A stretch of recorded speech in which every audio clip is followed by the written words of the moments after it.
Morning, everyone. Here early as usual, operating with a really severe headache, so bear with me here.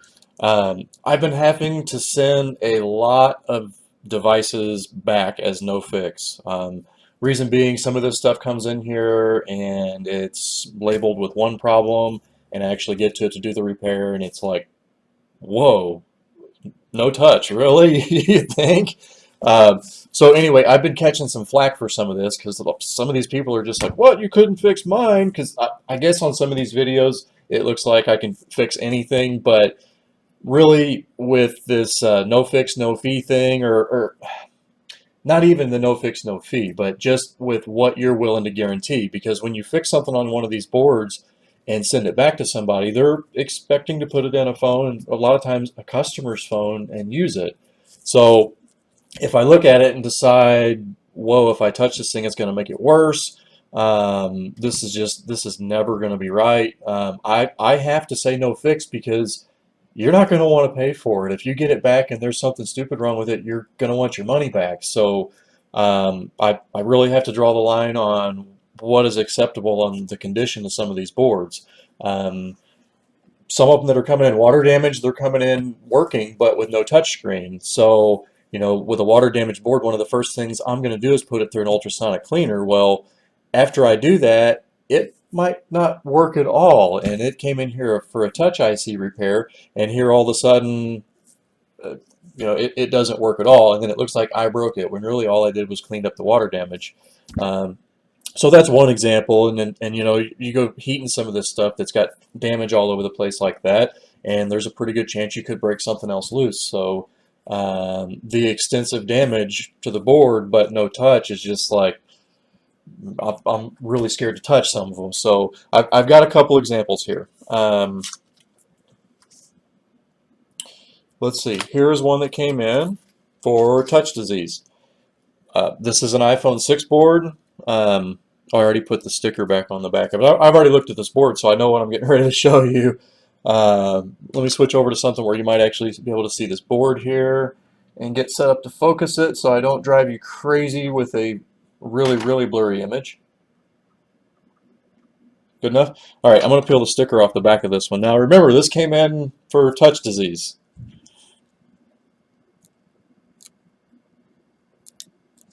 And I could tell right off the bat, and you probably can too by looking at that sticker, something's not quite right here. This doesn't look like a typical touch disease case. Maybe there's been a whole crap load of liquid on it. All right, so here we got the board out of here.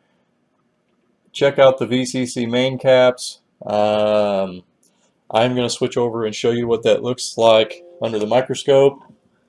If the microscope was working. Okay, see if we have a microscope. This time we do. Let's give it some light. So yeah, just have a look at the VCC main caps here. Now remember, this came in for no touch. Now, this board can live without a lot of these caps, but come on. Can you imagine the damage that's under that power IC? And I haven't even gotten under the bottom shield on this thing. So I mean, there's a pretty good idea here why this thing has no touch. It looks like it's sort of been filled up with pond water for a while and just like left to dry. Like maybe this thing got fished out of a lake and then it sat and got left to dry for a while, and then the phone booted but it had no touch, so it got sent to me for touch IC repair. So I just know, right now this board probably does. I haven't even hooked power to it, and I'm not going to either. I mean, right now this board probably does boot. I'm sure this board might very well boot and have no touch, but after I clean all this garbage off of it, what happened here? After I clean all this garbage off of it, this thing's most likely never working again unless I sit here and put hours of my time into it trying to get it back into a working state. And even then, I would never guarantee this. I mean, I wouldn't send it back and say, "Here you go, you're good to go," and stamp a warranty on it. You know, if I'm going to fix it, um, I've got to be able to put a warranty on it, and I can't warranty some of this stuff. What in the world? Uh, You know, there's some other stuff going on here too.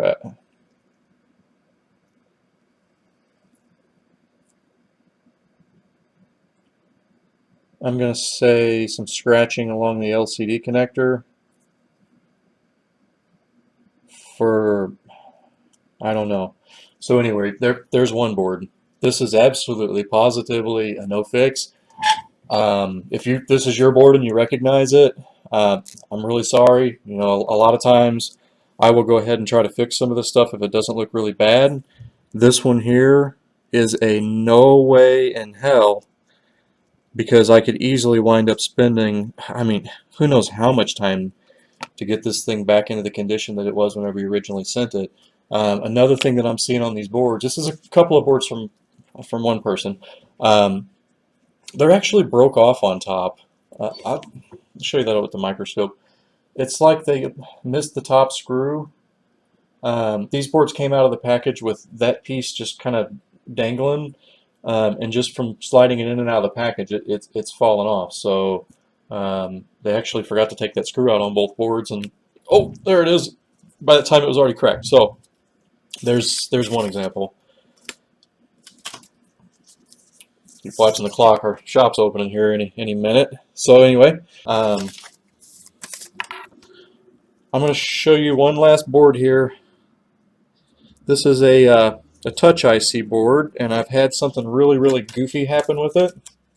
I've got to come back to it and troubleshoot it, but let me grab that board here and put these two boards back in their container so I don't get anybody mixed up.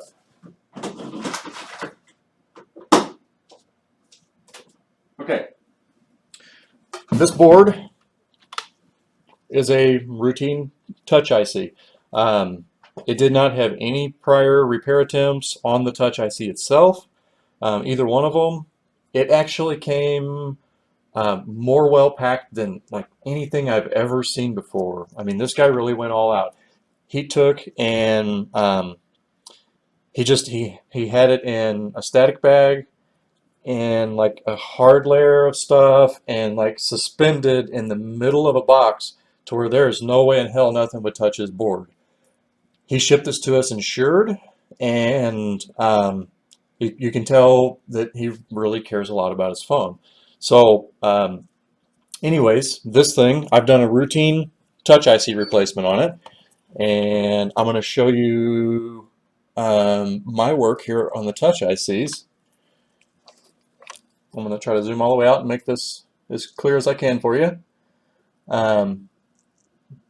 Maybe kick it up on its side. You can see a tiny little bit of flux residue on the ICs themselves, but you can really tell by looking at this that nothing got too hot.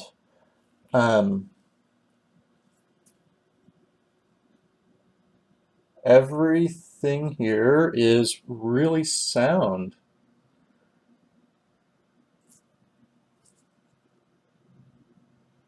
It turned out really great. That's our audio IC, a typical touch IC replacement.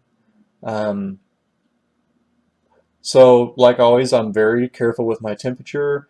There's a handful of defects that you can run into after one of these repairs that you have to address. And so what's happened with this board after touch IC replacement, it's dead. There's no power. And you know, if this was one of my first ones, or even one of my first 20, I would think that I absolutely caused this. Like this is my fault. But I've been through so many piles and piles and piles of these now. I mean, I've been through half backlight and proximity sensor and front camera and Touch ID and ear speaker and all these things that you can run into, as well as no power, but not in this way. So I've been through all these different cases, and this one here I'm getting ready to have to come back to and pour who knows how much time into it to try to reverse engineer and figure out what in the world went wrong. I'm going to show you what I suspect that it is. Now, I haven't did any measuring or any really hardcore troubleshooting on this board to figure out what's wrong. Um, but here's what I suspect happened. These people, before you send your phone off, your baby, you're going to do everything you can to try to keep from sending it off, and also to try to keep from spending that money. So what happens is people really, really try hard to fix it on their own before they get it here. This one did not have any board level work done on it, but you could tell the screws had been in and out of it. And so here I am with a board I did touch ICs on it, it won't boot. And I've had that happen before. When the Mason IC is not on just right, it can cause just a seemingly dead situation. And I always know that that's the ones where I had a little bit of a hairy problem getting the Mason IC to line up. And I know just to go back and replace that chip again and it's fine. This one's different. Now, after banging my head against the wall and going back and checking under Mason and just really trying to cover all my bases and make sure I didn't do anything wrong, I start looking this board over really good. And let me show you what I found. This is the worst long screw damage I have seen in a long, long time. All these other screw holes, these all look good. This guy looks good. And then you get down to this one. Look at the grooves cut into the board. I mean, seriously, they really drove this thing home. This isn't your typical little long screw halo. This was a crunch, crunch, crunch, and they really torqued this screw in there, man. So somebody has gotten the screws mixed up. I don't think any of the screws are long enough to do this other than the top right screw, and it's like ridiculously wrong. How could you put that in this hole? So the video really does not do the depth of this groove. It doesn't do it any justice. When you look at this thing with both eyes and you grasp the magnitude of how deep that thing is cut into the board, I mean, look at that. I think I got it on camera now. So here I am after dozens and dozens and dozens of touch IC repairs. I got one that died on the table, and it's like, oh no, what did I do? How? Like, I've did so many of these, and I don't have this problem, and so I really get to combing the board over real hard, and I find long screw damage that you can actually, if you try, I'm sure you can measure the depth of that hole. It's terrible. So ZXW tool on long screw damage on the 6 Plus. And most of these lines here pertain to chestnut and backlight, um, but this phone don't boot. It's not a no backlight situation. And then I find we got PP1V8 SDRAM in here under this hole. So I've got some work to do here on figuring out who might be shorted to ground, and I've got some real work to do on figuring out what in the world is going on here. So, I may not cameras are there we are. I may not ever figure this one out. This may wind up getting sent back as a no fix, and that's going to put me in a nasty situation because it was working when it came here. So I have to make sure that I know whether or not this was my fault, and even if it's not my fault, seriously, there we go. Yeah, even if it's not my fault, I'm still going to try really, really hard to fix this for these people because that's my 5-minute alarm before our shop opens. I've got a really big heart for stuff that's sent in here, and I do my best to get it solved. And some of these water damage boards in the past, when I was really, really hurting for business, I would have just been like, all right, what do I got to do to get this fixed? But even then, I'm really sticking my neck out there to try to guarantee some of that stuff because it's just it might work forever or it might work a day. So I've got a really big heart for stuff that's sent in here for repair, and I do my best to do a good job on it. But whenever it comes in with all this other damage too, it's not a touch IC repair. It's water damage, and it's bad water damage in a lot of these cases. So it's just I have to say I can't fix it. Sure, you might be able to run it through an ultrasonic cleaner and the touch will work again. I'm probably going to suggest that on this board that looks like it's been dunked in the pond for a couple weeks.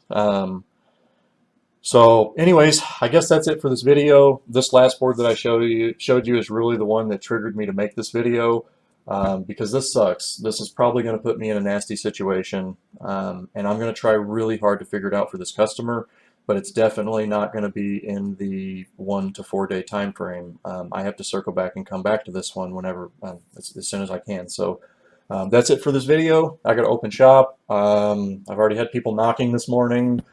The business hours are right there on the door, but they will they will still knock. So have a good day, everybody, and wish me luck. Thanks for watching.